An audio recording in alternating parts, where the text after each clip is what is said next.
Welcome back to ball bearings. Let us do some problems in this session. Problem number 1. He has given that a spindle of milling machine of diameter 40 mm. Diameter is given. It is subjected to a radial load of 2.1 kilonewtons and a thrust load of 1.5 kilonewtons. Both the loads are given. Radial load is Fr, thrust load is Fa. The machine is in use for 10 hours per day for a service life of 4 years. He has given the required life here. So required life is given here 10 hours per day for 4 years. So now we have to convert this to million revolutions, and also he has given the spindle is rotating at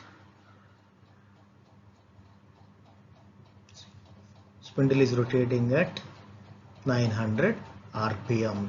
Let's now see the data. Diameter 40 mm, radial load 2100, thrust load 1500, speed is given 900, life 10 hours per day for 4 years. Let's see how to convert this to million revolutions. Is given hours per day, so we have to multiply with 365 days per year to convert the 10 hours per day to the number of hours per year comes to 10 into 365. That gives you the number of hours in 1 year. For 4 years, it is 10 into 365 into 4 number of hours. Then 1 hour is 60 minutes. So multiply this further with 60. Then each minute it is rotating at 900 rpm. So multiply with 900 and divide by 10 power 6 to convert into million revolutions. So 10 into 365 into 4 into 60 into 900 by 10 power 6. 788.4 is the required life. Then we have got the diameter as 40 mm. For a given any given diameter, there are 3 choices of bearings: BC02 or BC03 or BC04 for the given diameter. We always start with the smallest one, 40 BC02. The other number given in the table is 6208. Let's go to table number 2460, page 2485. For this bearing of 40 mm dia, please select the C and C0 values for SKF bearing. Both SKF values you take always. Basic static capacity C0, dynamic capacity C, both are given in the table.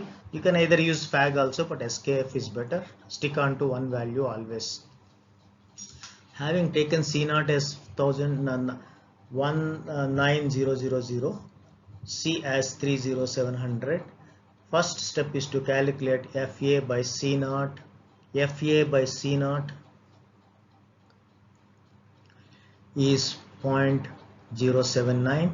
For this value of FA by C0, let's go to table number 2451, page 2472.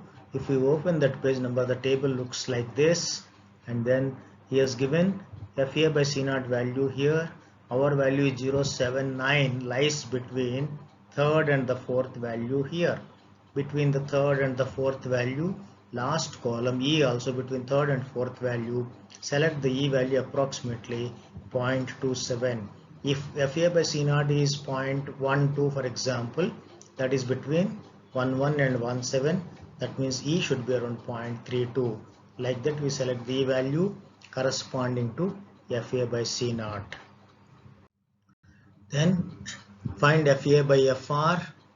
FA by FR, 2 loads are given to us, 1500 and 2100.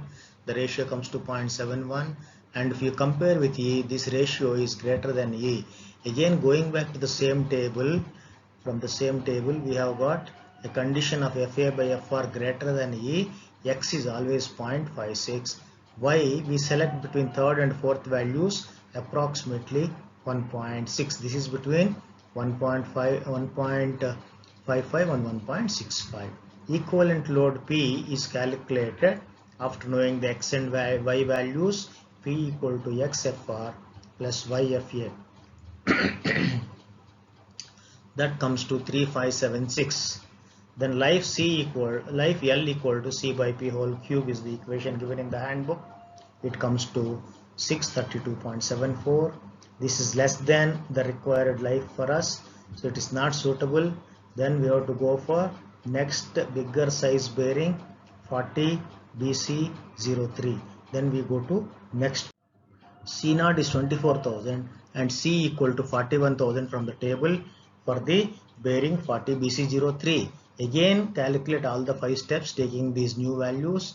First is FA by C naught. FA is same, new C naught value, it comes to 0.0625.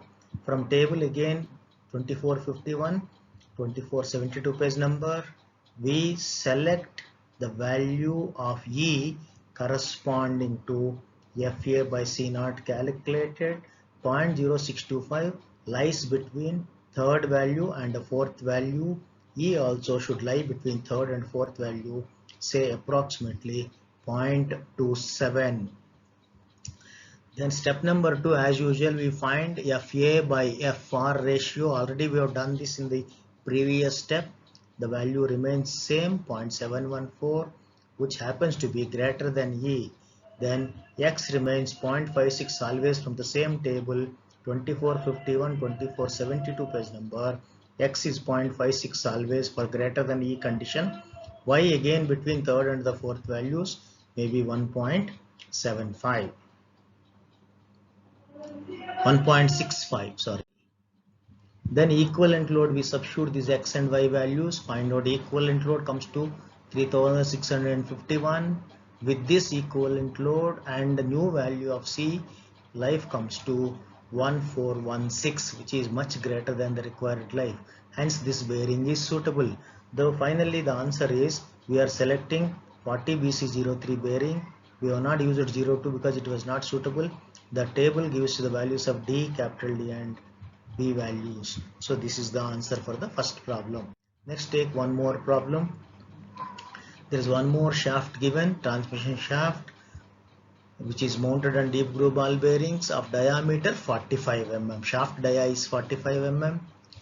Bearing receives a radial load of 3 kilonewtons and a thrust load of 2 kilonewtons. The shaft operates for 50 hours per week, not per day like earlier. It's a slightly different style of life specified here. 50 hours per week and a life of 2.5 years is expected at a speed of 300 rpm. So diameter is given as 45, FR is 3000, FA is 2000, life is 50 hours per week for 2.5 years at 300 rpm. First convert the life to million revolutions. So L equal to, it is given as hours per week, so we have to multiply with weeks per year. 50 into 52 weeks per year into the required number of years, 2.5 years is 2.5. All this value in the bracket gives you the number of hours. Then convert the hours to minutes by multiplying with 60. Then each minute revolutions 300 divided by 10 power 6 should give me 117 million revolutions. 117 is the expected life. In the previous problem, it was given as hours per day. We multiplied with 365. In this problem, hours per week, we should multiply with weeks per year. That is the major difference here. Then go to 02 series. First, always we start with 45 BC02 bearing. It is 6209 is the other number given by SKF or FAG. Go to table number 2460, first table itself, page number 85. Select C and C naught. C naught is 21600, C is 33200 for this 45 diameter bearing. So as usual, step number 1, FA by C naught. FA is given to us in the problem, C naught selected, the value comes to 0.0926. Then for this value of FA by C naught from the table, we have to select E between third and the fourth values, fourth and the fifth values. Fourth and the fifth values corresponding to FA by C naught value. We select the E which lies between 0.28 and 0.3. The value we have taken is 0.29. Then find FA by FR. 2000 by 3000 comes to 0.67, which is greater than E in this case also. Then from the table 2451, page number 72, FA by FR greater than E, we have X equal to 0.56, and Y we select between 4th and 5th values, between 1.55 1.45.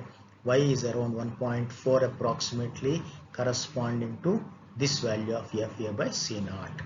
Then equivalent load P is calculated like the regular equation, XFR plus YFA, which amounts to 4480. Then life L equal to C by P whole cube, that is 33200 by 4480 comes to 406.99. This is greater than 117 million revolutions. Hence this bearing is suitable directly. One trial itself is enough. 45 BC02 is the bearing number, 6209. From the table we get the dimensions small d, big D and the width here. This is the end of second problem. Let us take a third problem. We have a shaft which is vertical, and he says that select deep groove ball bearing for lower and upper bearings. There are two. There is a vertical shaft here, there is a lower bearing, upper bearing here, and the shaft is driven by V-belts. The pulley is mounted between the bearings, between the upper and lower bearing, at a distance of 200 mm from the lower bearing and 100 mm from the upper bearing. So accordingly we have drawn the figure here. There is a pulley between upper and lower bearing. The distance is 200 from the lower, 100 mm from the upper bearing, and the load acting on the pulley, resultant load, which is always equal to T1 plus T2 for the belts, which is 4.8 kilonewtons. There is a thrust load acting at the lower bearing only, no thrust load for the upper bearing, 1200 newtons. The diameter of the shaft is 28 mm. Based on strength calculation, they have calculated the diameter as taking the torsion equation, bending equation and all. They would have given 28 mm. The bearing is in use for 8 hours per day, 5 days per week, for a life of 3 years at a speed of 500. Let us first find out the loads on the bearings. First let us draw the figure of vertical shaft, upper bearing at A, lower bearing at B. In between draw a pulley at a distance 100 from top and 200 from the bottom. Put the pulley and T1 plus T2, 4800 newtons. Diameter is 28 mm. If you see the table, bearing diameters are available in steps of 5 mm. So after 20, 25, after 25, 30, after 30, 35, like that. No bearing for 28. So what should we do? We should take the next bigger size bearing, that is 30 mm size we have to take. 28 mm is okay from the strength point of view for the shaft, but bearing is not available. We should go for 30 mm. Then life is given as 8 hours per day, 5 days per week. So these two, if you multiply, we get number of hours in a week. 5 into 8, 40 hours it works per week. So 40 hours per week it will come. Then taking to find reactions, RA plus RB is equal to the total load here. RA plus RB, total load is 4800. If you take moments about A, upper bearing, 4800 into distance of 100 should be equal to RB into total distance 300. Between A and B the distance is 300. So simplifying, we get RA equal to RB equal to 1600 we get. Substitute in RA plus RB as 4800, we get RA as 4800 minus RB value 3200. Please remember, the reactions are always radial loads on the bearings. Reactions are the radial loads on the bearings. So on the bearing A, The radial load is the reaction A, which is 3200. No thrust load given for top bearing, FA is 0. At bearing B, the radial load reaction, which is RB, which is 1600. A thrust load is given for lower bearing, 1200 newtons.